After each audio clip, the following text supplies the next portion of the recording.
தேர் திருவிழாவில் பக்தியோடு கூடியிருந்த மக்கள் கூட்டத்திடம் ஆம்பளையா இருந்தா முன்னாடி வாடா, ஆம்பளையா இருந்தா முன்னாடி வாடா என ரவுடி போல எகிரி இருக்கிறார் சேகர் பாபு. இதை பார்த்த மக்கள் தமிழகத்தில் இருப்பது அறநிலையத்துறையா இல்லை அராஜகத்துறையா, சேகர் பாபு அமைச்சரா இல்லை ரவுடியா என கேட்கிறார்கள்.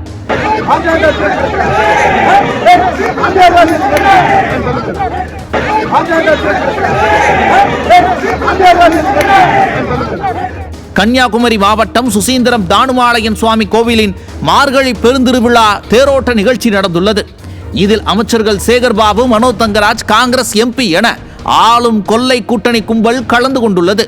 இந்த கும்பல் தேரை வடம் பிடித்து இழுக்க வேண்டும் என்பதற்காக தேரோட்டத்தை நீண்ட நேரம் தாமதமாக தொடங்கி உள்ளனர். இதனால் ஆத்திரமடைந்த பக்தர்கள் முருகனுக்கு அரோகரா என கோஷமிட்டதாக சொல்லப்படுகிறது. இந்த கோஷத்தால் எரிச்சல் அடைந்த சேகர் பாபு மக்களை ரவுடி மிரட்டுவதை போல மிரட்டி உள்ளார்.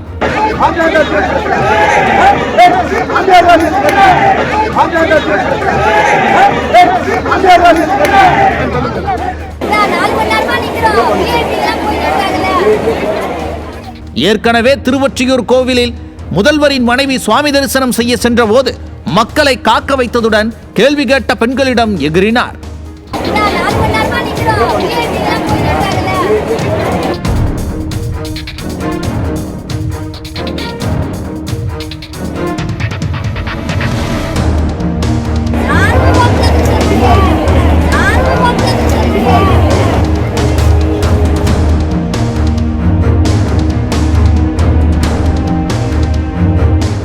சென்னையில் புத்தாண்டை முன்னிட்டு சுவாமி தரிசனம் செய்ய வந்த முன்னாள் ஆளுநர் தமிழிசையிடம் அநாகரிகமான முறையில் மிரட்டும் தொனியில் பேசினார்.